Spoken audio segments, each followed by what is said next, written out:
was through our architects that we found Build Smart. They knew we were looking for companies to interview about, doing a panelized system.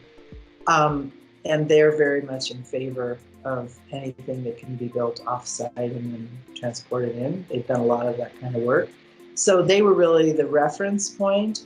But I have to say that, once, and I'm not sure if I'm veering off your question a bit, but once we had their plans to you, even their initial non-permit level plans to you, we really didn't need help from anybody but you. And Bruce was able to weigh in on the final shop drawings and everything. So even that part of the process was so seamless and easy. Very few phone calls, very few decision points.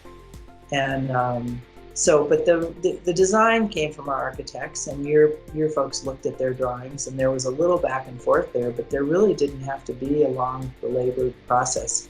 Again, it is a very simple design house and a slightly more complex house with more roof lines and so forth happening. It would have taken a little more, but in my case, it was really, really easy and smooth.